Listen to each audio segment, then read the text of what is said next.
नमस्कार, आप सबका मेरे यूट्यूब चैनल एग्ज़ाम तक में स्वागत है। आज हम हिमाचल प्रदेश की अर्थव्यवस्था का क्विज़ करने जा रहे हैं।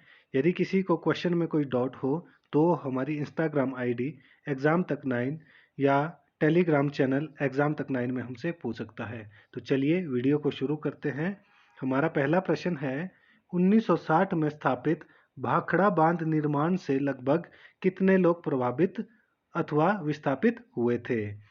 ए लगभग 10,000, बी लगभग 12,000, सी लगभग 15,000, डी लगभग 18,000। तो जो इसका सही आंसर होगा वो होगा ऑप्शन बी, लगभग 12,000 लोग। जो भाखड़ा नंगल डैम है वो कहाँ पर बनाया गया है? तो वह बिलासपुर जिले में बनाया गया है। और ये कब बनकर तैयार हुआ था या कब इसका काम शुरू हुआ था? तो ये 1960 में इसका काम शुरू हुआ था, जिसके कारण जो बिलासपुर के लोग थे, जो भाखड़ा गांव था, वो यहाँ से उन लोगों को यहाँ से विस्थापित किया गया था। हमारा अगला क्वेश्चन है, नाथपा झाकड़ी परियोजना का निर्माण कब हुआ? ए 1969, बी 1975, सी 1991, डी 2001। तो इसका सही आंसर होगा ऑप्शन सी 1991। 1991 को ही नाथपा झाकड़ी परियोजना का निर्माण हुआ था। और जो नाथपा झाकड़ी परियोजना है यह किस नदी पर बनी है? तो नाथपा झाकड़ी परियोजना सतलुज नदी पर बनी है। और यहाँ से क्वेश्चन पूछा जाता है कि नाथपा झाकड़ी परियोजना हिमाचल प्रदेश के किस जिले में स्थित है? तो यह शिमला जिले में स्थित है। हमारा अगला क्वेश्चन है, सतलुज जल विद्युत निगम की किस परियोजना को विश्व बैंक ने लोन देने से मना कर दिया था? ए मलाना 2, बी लोहरी, सी नाथपा झाकड़ी, डी कोल डैम परियोजना। तो जो इसका सही आंसर होगा वो होगा ऑप्शन बी लोहरी। जो लोहरी प्रोजेक्ट है, लोहरी प्रोजेक्ट को विश्व बैंक ने लोन देने से मना कर दिया गया था। और यह जो लोहरी प्रोजेक्ट है यह सतलुज जल विद्युत निगम के द्वारा चलाई गई परियोजना है। हमारा अगला क्वेश्चन है, हिमाचल प्रदेश में कितने प्रतिशत लोग गरीबी रेखा से नीचे थे? ये जो आंकड़ा है वो वर्ष 2013-14 की ये बात हो रही है कि हिमाचल प्रदेश में कितने प्रतिशत लोग गरीबी रेखा से नीचे थे। ए 5.4%, बी 8.6%, सी 15.13%, डी 11.92%। तो जो इसका सही आंसर होगा वो होगा ऑप्शन बी 8.6%। जो हिमाचल प्रदेश है, हिमाचल प्रदेश में 8.6% लोग गरीबी रेखा से नीचे थे। हमारा अगला क्वेश्चन है, हिमाचल प्रदेश का प्रथम रोज गार्डन कहाँ पर स्थापित किया गया है? ए पालमपुर विश्वविद्यालय, बी नौनी विश्वविद्यालय, सी तकनीकी शिक्षा केंद्र सुंदरनगर, डी एनआईटी हमीरपुर। तो इसका जो सही आंसर होगा वो होगा ऑप्शन बी नौनी विश्वविद्यालय। जो नौनी विश्वविद्यालय है ये मैंने पहले भी आपको बताया है किस जिले में स्थित है। तो जो नौनी विश्वविद्यालय है वो सोलन जिले में स्थित है। और इसकी स्थापना कब की गई थी? तो इसकी स्थापना 1985 ईस्वी को की गई थी। और नौनी विश्वविद्यालय में ही प्रथम बार रोज गार्डन की स्थापना की गई थी। हमारा अगला क्वेश्चन है, औद्योगिक क्षेत्र में सर्वाधिक रोजगार किस जिले में है? ए कांगड़ा, बी सोलन, सी ऊना, डी हमीरपुर। तो इसका सही आंसर होगा ऑप्शन बी सोलन। जो सोलन जिला है, सोलन जिले को ही औद्योगिक जिले के नाम से जाना जाता है। और मैंने आपको पहले भी बताया था कि जो सोलन जिला है, सोलन जिले को औद्योगिक शहर भी कहा जाता है। यहाँ पर जो औद्योगिक शहर है वो कौन कौन से हैं? बरोटीवाला हो गया, नालागढ़ हो गया, बद्दी हो गया और परमाणु हो गया। ये सारे के सारे ये क्या है? ये औद्योगिक शहर है। और क्वेश्चन एक और भी पूछा जाता है कि हिमाचल प्रदेश की किस घाटी को औद्योगिक घाटी के नाम से जाना जाता है? तो हिमाचल प्रदेश की जो सरसा घाटी है, जो कहाँ पर है? जो सोलन जिले में स्थित है, उसको हिमाचल प्रदेश की औद्योगिक घाटी के नाम से जाना जाता है। हमारा अगला क्वेश्चन है, वर्ष 1909 में कौन अंग्रेज अफसर सर्वप्रथम ट्राउट मछली का बीज हिमाचल प्रदेश में लाया था? A JCL Howell, B J Hutchinson, C Major Blair, D Evan Stokes.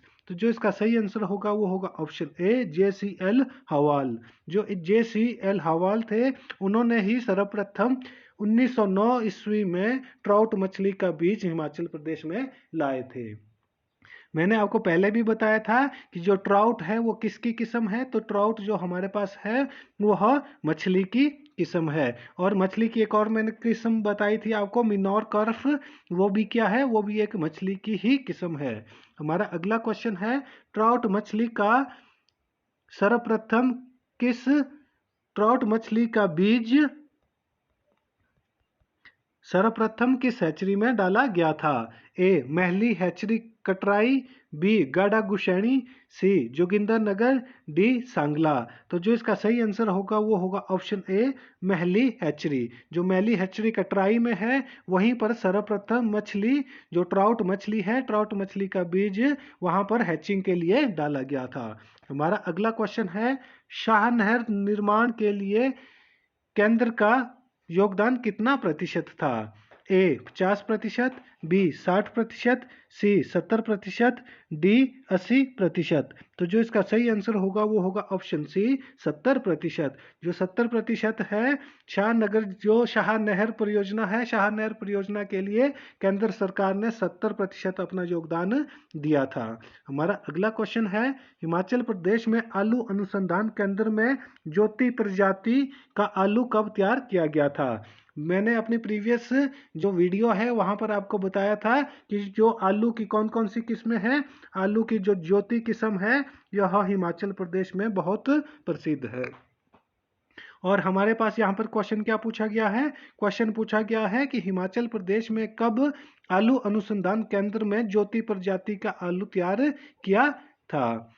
A 1948, B 1956, C 1968, D 1972। तो जो इसका सही आंसर होगा वो होगा ऑप्शन सी 1968। 1968 ईस्वी में ही हिमाचल प्रदेश में आलू अनुसंधान केंद्र के द्वारा ज्योति प्रजाति का आलू तैयार किया गया था। यहाँ से एक और मोस्ट इंपॉर्टेंट क्वेश्चन पूछा जाता है कि हिमाचल प्रदेश में आलू अनुसंधान केंद्र किस जिले में स्थित है? तो हिमाचल प्रदेश में जो आलू अनुसंधान केंद्र है वो शिमला जिले में स्थित है। यहाँ से इस एक और क्वेश्चन भी इसी तरह से पूछा जाता है कि हिमाचल प्रदेश में शिमला में कहाँ पर आलू अनुसंधान केंद्र स्थापित किया गया है? तो शिमला के या तो वहां पे आपके पास कुफरी दिया होगा या तो आपके पास वहां पे बेम्बलोई दिया हुआ होगा। हमारा अगला क्वेश्चन है, राष्ट्रीय सैंपल सर्वे की ताजा रिपोर्ट 2014 के अनुसार हिमाचल प्रदेश में बाल मजदूरी दर कितनी है?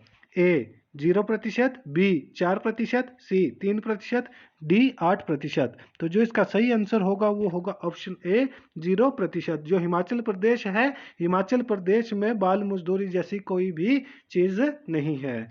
हमारा अगला क्वेश्चन है, 12वीं पंचवर्षीय योजना का कार्यकाल क्या है? ये मैंने आपको पहले भी बताया था, प्रीवियस वीडियो में भी मैंने आपको बताया है कि 11वीं पंचवर्षीय योजना कब से कब तक थी, वो 2007 से 2012 के बीच में थी।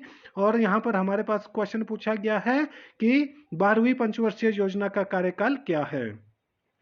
ए 2008 से 12, बी 2009 से 14, सी 2010 से 15, डी 2012 से 17। तो जो इसका सही आंसर होगा वो होगा ऑप्शन डी 2012 से 17। जो 12वीं पंचवर्षीय योजना है वो कब से कब तक थी? वह 2012 से 17 तक थी। हमारा अगला क्वेश्चन है, केंद्र सरकार ने गुड्स एंड सर्विस टैक्स, जिसको क्या कहा जाता है, जिसको जीएसटी कहा जाता है, कि केंद्र सरकार ने गुड्स एंड सर्विस टैक्स में हिमाचल प्रदेश को किस श्रेणी में रखा है? ए सामान्य श्रेणी, बी विशेष श्रेणी, सी विकसित राज्य, डी अविकसित राज्य। तो इसका जो सही आंसर होगा वो होगा ऑप्शन बी विशेष श्रेणी। जो हिमाचल प्रदेश है, हिमाचल प्रदेश को केंद्र सरकार ने goods and service tax GST में विशेष राज्य की श्रेणी में रखा है। हमारा अगला क्वेश्चन है, राजस्व विभाग की कार्य प्रणाली में सुधार हेतु राज्य सरकार ने वर्ष 2014 में तहसील को पटवार सर्कल के आधार पर कितने भागों में बांटा है? ए 7, बी 5, सी 3, डी 9। तो जो इसका सही आंसर होगा वो होगा ऑप्शन सी 3 भागों में। जो राजस्व विभाग है, राजस्व विभाग की कार्य प्रणाली में सुधार हेतु राज्य सरकार ने वर्ष 2013 में तहसील को पटवार सर्कल के आधार पर 3 भागों में बांटा हुआ है। हमारा अगला क्वेश्चन है, राज्य सूचना आयोग की डबल बेंच ने निम्न में से क्या फैसला दिया? ए, सभी सहकारी बैंक आरटीआई के अधीन होंगे। बी, सभी सहकारी सभाएं आरटीआई के अधीन होंगी।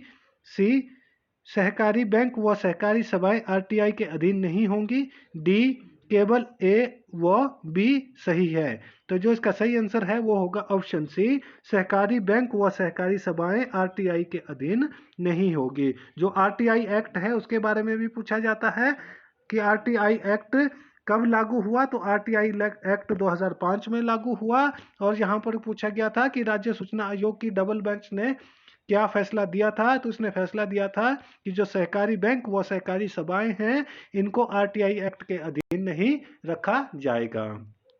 तो हमारा आज का क्विज यहीं पे समाप्त होता है। वीडियो अच्छी लगी हो तो वीडियो को लाइक, कमेंट व शेयर करें और हमारे यूट्यूब चैनल एग्जाम तक को सब्सक्राइब करना ना भूलें। धन्यवाद।